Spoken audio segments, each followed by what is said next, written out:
White Sands National Park, located in New Mexico, USA. A remote desert region of white-colored dunes. However, at around 23,000 years ago, the region was a marshy wetland, home to megafauna and, most amazingly, humans. This placement of humans in the Americas 23,000 years ago makes the site one of the earliest in the ever-evolving archaeological record. Pending the greater acceptance among scientists of the other equally old or older sites, or another older discovery, the White Sands site just may be the oldest in all of the Americas.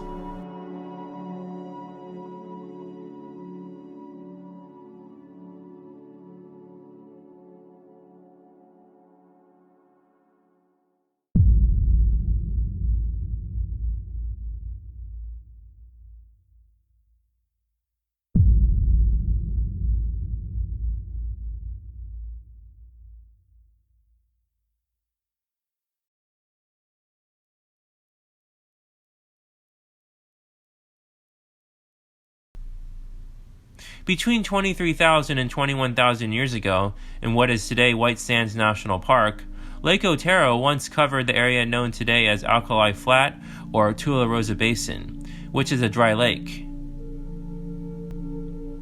This dry lake is devoid of vegetation, and during rainy seasons, temporary bodies of water form. During the time of the last glacial maximum, over 20,000 years ago, a time period when large swaths of the world were covered in glaciers, the area consisted of marshy wetlands. Moist grasslands would have stretched to the horizon in this region. One of the areas in the vicinity of the Alkali Flat once had damp and sandy soil. Over the course of several centuries, small children and teenagers trounced upon the area, producing countless sets of footprints. It is presumed by researchers that they were either engaging in play or were gathering food, water, and other raw materials for their tribe of hunters and gatherers. Further adding weight to this theory is the hypothesis that the adults of the time were typically involved in more skilled tasks, like hunting, whereas fetching and carrying were assigned to small children and teenagers.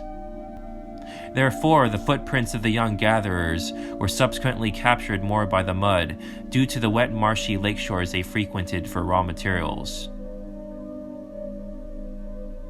Over time, sediment trickled into the prints as the surface hardened, a process which fossilized the prints. Over 20,000 years later in the 1960s, scientists found scores of fossilized footprints. However, it was only 60 years later in the 2010s when scientists began to analyze the tracks more closely due to the possibility of erosion washing them away. In 2005, scientists like David Bustos began to notice faint ghostly traces of footprints that would appear on the ground once it became wet. Scientists in 2016 finally conclusively confirmed that the prints were not only made by people, but were made in prehistoric times, thousands of years ago.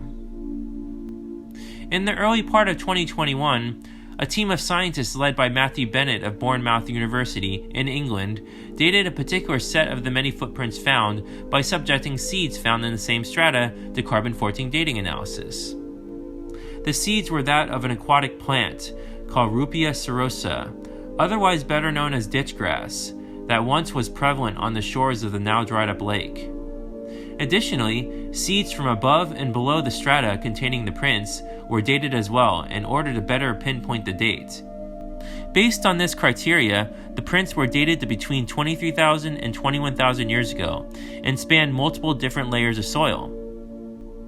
This suggests that the prints found were made within an approximate 2,000-year time frame, indicating that the area was continuously inhabited or at least traversed during that time.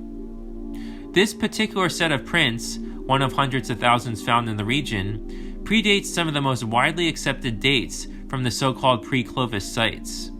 This includes sites such as the Monte Verde site in Chile, which dates to between 18,500 to 14,500 years ago. Compared to most other pre-Clovis sites that predate the most widely accepted sites, the 23,000 years old footprints are much more widely accepted, or at the very least, intriguing to a vast amount of scientists. The fact that this finding involved footprints has helped reinforce the accuracy of the 23,000 years old date, as footprints are considered far more reliable than artifacts like stone points, human-modified animal bones, or hearths. Additionally, the oldest dated prints were produced concurrently with the last glacial maximum. This further bolsters boat migration theories that state that the early American settlers bypassed the impassable glaciers of Alaska and then sailed down the west coast of North and South America, possibly stopping at various points along the way to make forays into the mainland interior. Over the last several decades, countless pre-Clovis sites have been found that apparently date to thousands, and in some cases tens of thousands of years before the most widely accepted dates of human settlement in the Americas. The majority of scientists have routinely questioned these dates and the evidence tied to them, saying, for example, that many bones with scratch marks on them were made by animals, that sites often are too contaminated for carbon-14 dating, or that many stone artifacts are actually products of naturally occurring geological processes. Many of the other prints found at White Sands are no less intriguing, despite dating more recently than 21,000 years ago. In 2018, scientists discovered a set of human prints mixed with animal prints. These prints dated to around 15,500 years ago and seemed to be evidence of a giant sloth hunt. The human prints were most likely made by individuals in their teens and were found within the massive prints of giant sloths. It is presumed that walking in the tracks of the sloth was a method of hunting it. Giant sloths were fearsome animals. They stood around 7 to 8 feet tall and had giant, extremely sharp claws that could certainly have torn most threats to pieces. Additionally, human tracks have been found circling sloth tracks, which indicates that the humans may have been hunting in packs to take down large animals. Many other megafauna prints, such as those from mammoths and wolves, have been found in the area as well. Another intriguing set of prints shows what could be either a small woman or a teenage boy walking alongside a toddler that date back to around 13,000 years ago. The contours of the footprints of the larger individual suggest that the person constantly shifted how they were carrying the toddler, and at various points set the toddler down, wherein they both walked alongside each other, possibly holding hands. Despite the reduction of mobility due to the muddiness of the terrain, the older individual's footprints indicate that they moved rapidly at an estimated speed of about 3.8 miles per hour.